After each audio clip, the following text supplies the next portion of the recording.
Shakespeare was one of the most brilliant writers of the English-speaking world. He lived and wrote over 400 years ago, yet his plays are constantly produced. They still move us, make us laugh or cry, make us angry and sad. His characters still strike us as real people, and we even recognize ourselves in them.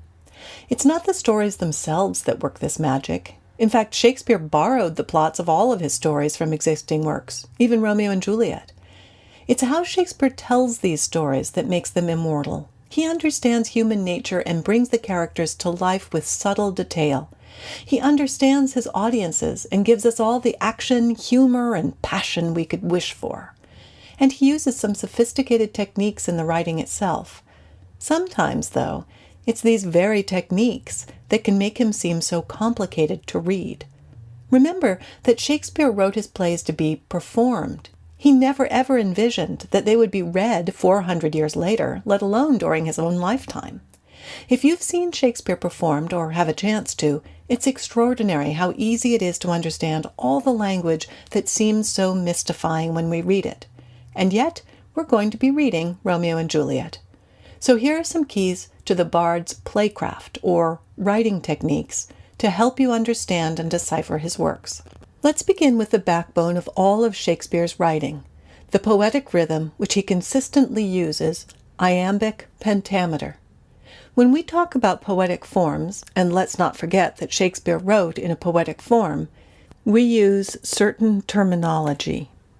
Lines, meter, foot or feet, stressed, unstressed. Poetic forms are broken into lines. A foot is one unit of the meter. Each foot or unit is broken into unstressed or stressed syllables marked by the symbols U for unstressed and slash for stressed. So let's look at Shakespeare's foot. Not that kind, the iamb. An iamb is one beat of poetic meter that consists of an unstressed and a stressed syllable in that order. It's important that you remember that the order is unstressed, stressed. The other way around is a different meter and has a different name. One easy way to remember what an iamb sounds like is to think of the heartbeat.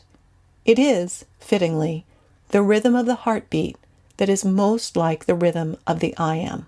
Now, in each line of Shakespeare's verse, you will find 5 iambs, or 5 feet of poetic meter. This is where the word pentameter comes in. Meter meaning rhythm, and penta meaning 5, like pentathlon or pentagon. And that, very simply, is where we get the phrase iambic pentameter. Most of the time, this is the rhythm that Shakespeare uses. We pay attention to this because when he goes away from it, he's telling us something about the character's emotional state. We'll explore this more in class as we read. One thing I want to make very clear: actors do not emphasize the rhythm of the language. They simply speak normally. Even so, audiences pick up on the rhythm almost subconsciously. Let's move on to blank verse. Most of the time, Shakespeare's lines don't rhyme. Blank verse is poetry that has rhythm, in this case iambic pentameter, but that does not rhyme. Here is an example from the famous balcony scene in Act 2. But soft, what light through yonder window breaks? It is the east, and Juliet is the sun. Arise, fair sun, and kill the envious moon, who is already sick and pale with grief that thou, her maid, art far more fair than she. Even at one of the most romantic moments of the play, the lines don't rhyme. Ah, I hear you say, but sometimes the lines do rhyme. You're so right. In certain instances, Shakespeare uses a rhymed couplet, 2 consecutive rhyming lines. For instance, here are Romeo's lines. I'll go along, no such sight to be shown, but to rejoice in splendor of mine own. Or the divided lines, Romeo, farewell, thou canst not teach me to forget.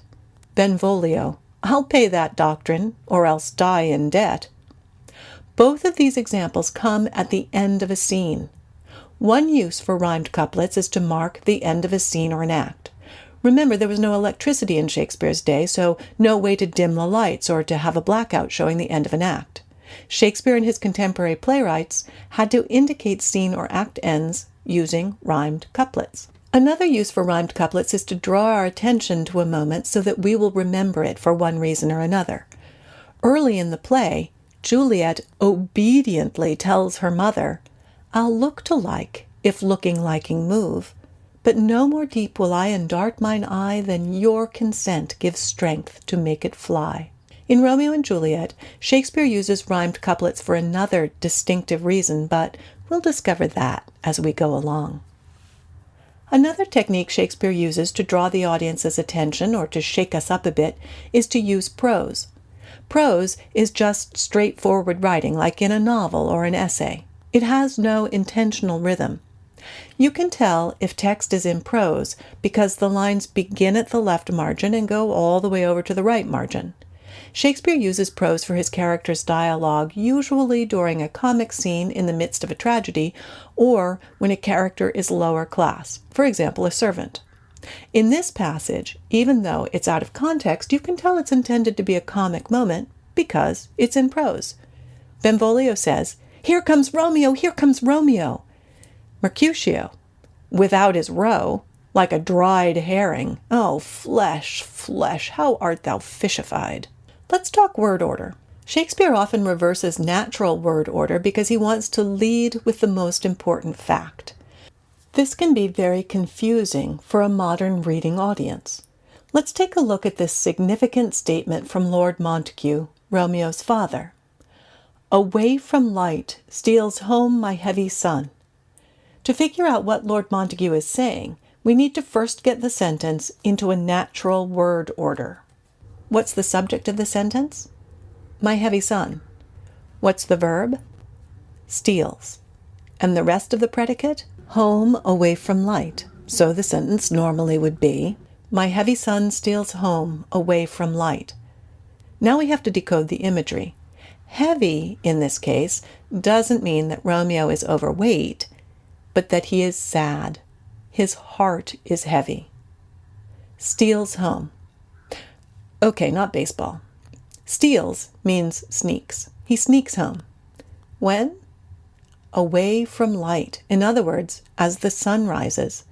Romeo is so sad that he sneaks back home at dawn to avoid sunlight. Montague has reason to be concerned if Romeo is so depressed that he avoids light and people. In fact, the most important piece of information in the sentence is that Romeo is avoiding light. That's why Shakespeare puts it first. When you're faced with sentence structure like this in the play, first figure out the subject, then the verb, then the rest of the predicate. Put it into the normal word order. From there, you'll often be able to figure out what the character is saying. To get a sense of just how masterful a playwright Shakespeare was, we have to look at his use of words and sounds. Some people accuse me of having a crush on Shakespeare.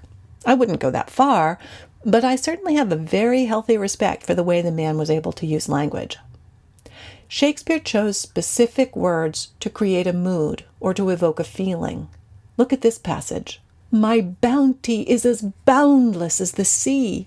Listen to those explosive B's. Bounty, boundless. There's an explosion of joy in this girl, and Shakespeare underscores that with the explosive sounds. Now, back to the passage from Romeo. But soft, what light through yonder window breaks. It is the east, and Juliet is the sun. Arise, fair sun. This scene takes place at night. Here Shakespeare evokes the feeling of nighttime through the use of the slippery sounds of s, l, f. What about the meaning of the words themselves? Shakespeare chooses his words very carefully. For example, several times he pairs the adjective fiery with the hot-tempered character Tybalt. He could have said the angry Tybalt, but doesn't fiery evoke a much sharper image? Shakespeare had one of the largest vocabularies of any writer in the English language, even up to today. And when the word Shakespeare needed didn't exist, he made one up. We still use over 1,700 of those words today. Words like accused, amazement, bedroom, gossip. One way he chose his words very carefully was to imply what action needed to be happening on stage. Shakespeare uses very few stage directions in his texts. The ones you see in your text, other than exeunt omnes or everybody leaves the stage, were added by the editors of whatever edition you're reading. That's why different editions may have different stage directions. So, implied stage action is a line spoken by a character that forces that character to be doing a particular action. For example, in scene 1, Samson says, "My naked weapon is out." If the actor doesn't have his sword out of its scabbard by the time he says this line, he's going to look pretty silly. There's a terrifically important moment in the first act, a moment between Juliet and her mother, that is indicated by nothing more than a dash and a line of implied stage action. Points, in my heart, will go to the person who spots it. The bard was not only brilliant, he was also very funny. He loved wordplay. One of his favorite kinds of humor is puns.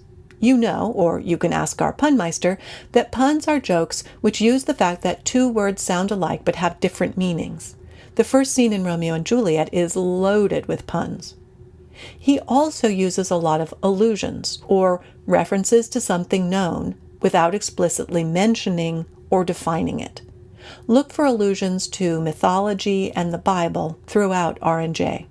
We hear references to Phoebus Apollo, Phaeton, Diana, as well as to the Holy Mother and the cross.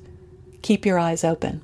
Personification, as you know, is giving human characteristics to something that's not human. For example, Romeo says, "Is love a tender thing? It is too rough, too rude, too boisterous." These are words we would normally apply to humans. I'm just going to quickly review two words you're familiar with. Simile, a comparison using like or as. For example, my bounty is as boundless as the sea. And metaphor, a comparison which applies a word to something to which it doesn't literally relate. For example, what light through yonder window breaks? It's not a real light. It's Juliet, who is so beautiful, Romeo can't think of any other way to describe her. So be on the lookout for all these examples of Shakespeare's Playcraft as we read Romeo and Juliet.